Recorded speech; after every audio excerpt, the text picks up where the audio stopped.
Today is April 9th, 2025. My name is Rob Carr of Kalamazoo Right to Life. This is Pro-Life Week. Well, I'm sure you may remember that back in 2022, about a month before the Dobbs decision was actually handed down by the Supreme Court, there was a leak at the court. Remember that? Justice Alito draft of the Dobbs decision was actually released to Politico, and then it was everywhere. And they spent the next 2 years trying to find out who was the leaker, and they never really found anybody.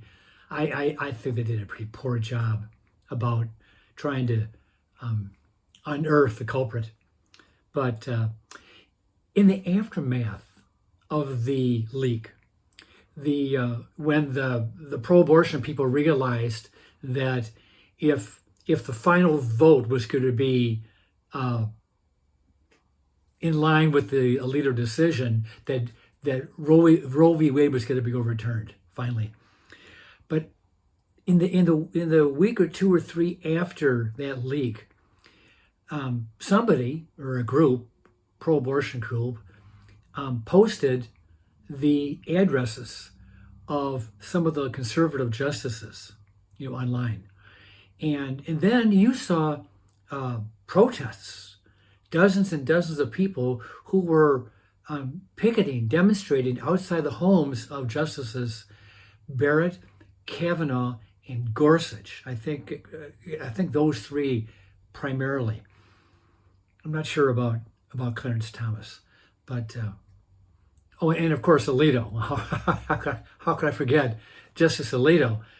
Apparently, he actually had to get his family out of their home into hiding because of the threats that were going on in the days after the Dobbs decision. But these liberal groups were picketing their homes, and it's one thing to picket your business, maybe to picket where you work, but because there have been pickets at the Supreme Court building for decades. But to picket somebody's home, that crosses the pale. And actually, it's a federal crime to picket or demonstrate in front of a federal judge in order to affect their decision, whether they're going to flip their vote. So sometime in early June, I believe it was before the actual Dobbs decision was handed down, a man from Southern California in the LA area flew from LA to Washington, and he was outside of Justice Brett Kavanaugh's home with a weapon, with a rifle, and he had some other tools of the trade, so to speak.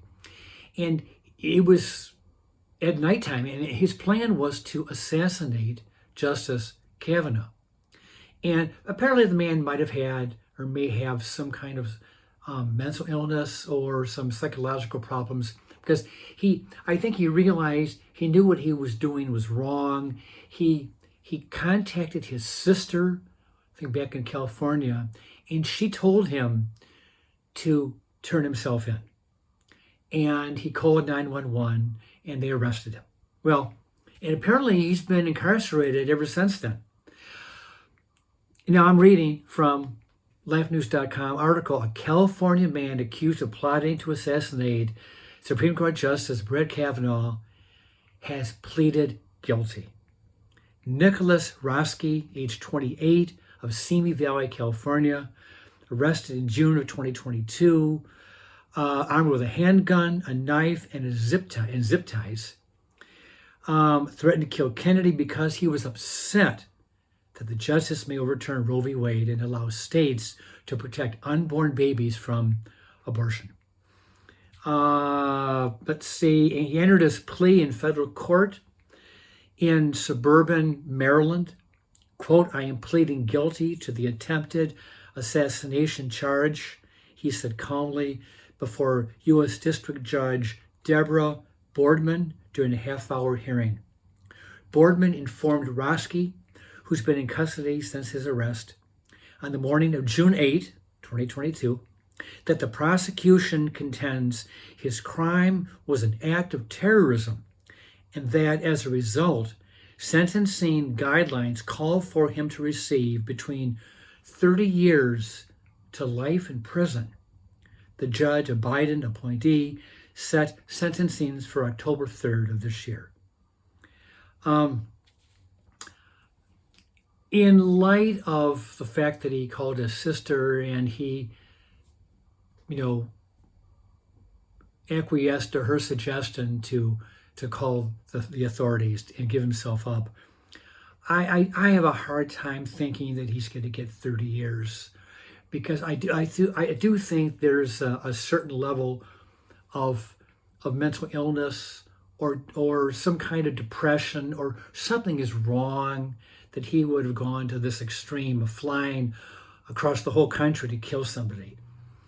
Admittedly, he's pro-abortion. He's upset about Roe v. Wade being gutted, with the Dobbs decision. I understand all that, but I do think, I can't tell the judge what to do, but I do think that there needs to be some mercy for this man who he's not just an ideologue.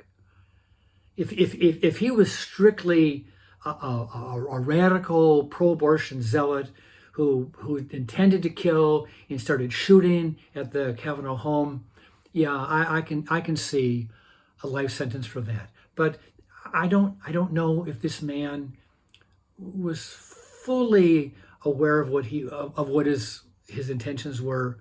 So, obviously we'll leave it to the judge for the sentencing, but I would call for something less than 30 years. That's just me. That's just me trying to show some compassion to this man who has, I believe, a mental illness. Okay, next item. The U.S. saw a 2% decrease in births and a 3% decrease in general fertility rate between 2022 and 2023. The overall fertility rate fell to 1.62 births per woman. Now remember, we've known this for a long time.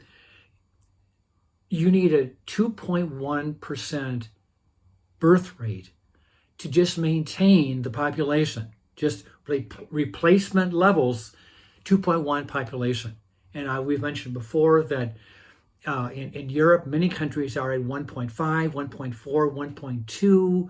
I think there's one country that actually was like at 0.09 fertility rate. So that's way below replacement level.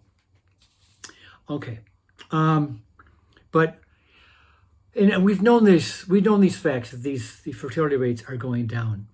But economists have suggested in recent weeks that there may be a link between declining birth rates and the outsourcing of U.S. jobs, especially in the manufacturing sector. Now, this is a new twist.